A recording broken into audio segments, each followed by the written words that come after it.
রাজধানীর কেন্দ্রীয় শহীদ মিনারে জাতীয় বিপ্লবী পরিষদ আয়োজিত নাগরিক সমাবেশে গণ অধিকার পরিষদের সিনিয়র সভাপতি ফারুক হাসানের উপর হামলা হয়েছে। অন্তর্বর্তী সরকারের সমালোচনা করে দেওয়া বক্তব্যের জের ধরে একদল যুবক তাকে মারধর করেন। শনিবার বিকালের দিকে এই ঘটনা ঘটে। আহত ফারুককে ঢাকা মেডিকেল কলেজ হাসপাতালে নেওয়া হয়েছে। অনুষ্ঠানে ফারুক হাসান তার বক্তব্যে অন্তর্বর্তী সরকার ব্যবস্থার সমালোচনা করেন। তিনি বলেন, শেখ হাসিনার সংবিধান ছুড়ে দিয়ে আমরা বিপ্লবী সরকার করেছি, আমরা অন্তর্বর্তী সরকার চাইনি। এই বিপ্লব না হওয়ার পেছনে 5 আগস্ট যারা সেনাপ্রধানের সঙ্গে বৈঠক করেছেন তাদের হাত রয়েছে।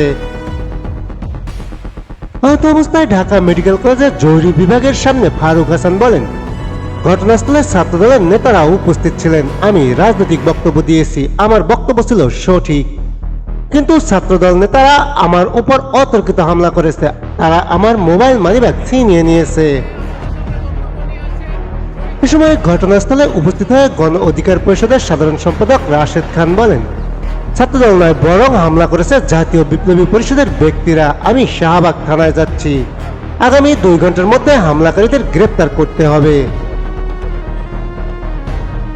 অন্যদিকে সমাবেশের আয়োজক সংগঠন জাতীয় বিপ্লবী পরিষদের সদস্য সচিব হাসান মো আরিফ দাবি করেছেন, কে বা কারা ফারুক হাসানের উপর হামলা করেছে তা আমাদের জানা নেই। আমরা শান্তশিষ্টভাবে প্রোগ্রাম সমাপ্ত করতে চাই।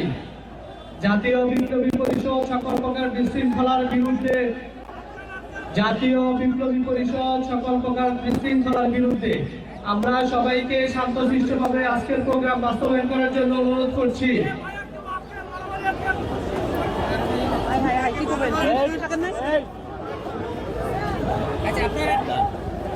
এখানে যারা বিশৃঙ্খলা সৃষ্টি করছেন, আপনারা কিন্তু এই শহীদ পরিবারের সাথে, আপনারা এই আহত নিহতের পরিবারের সাথে আপনারা বেইমানি করছেন।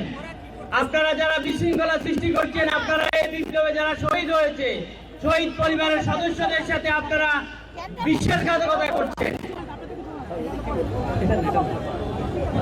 আমরা সবাইকে ধৈর্য ধারণ করার অনুরোধ করছি। আমরা সবাইকে ধৈর্য ধারণ করার অনুরোধ করছি। জাতীয় বিপ্লবী পরিষদ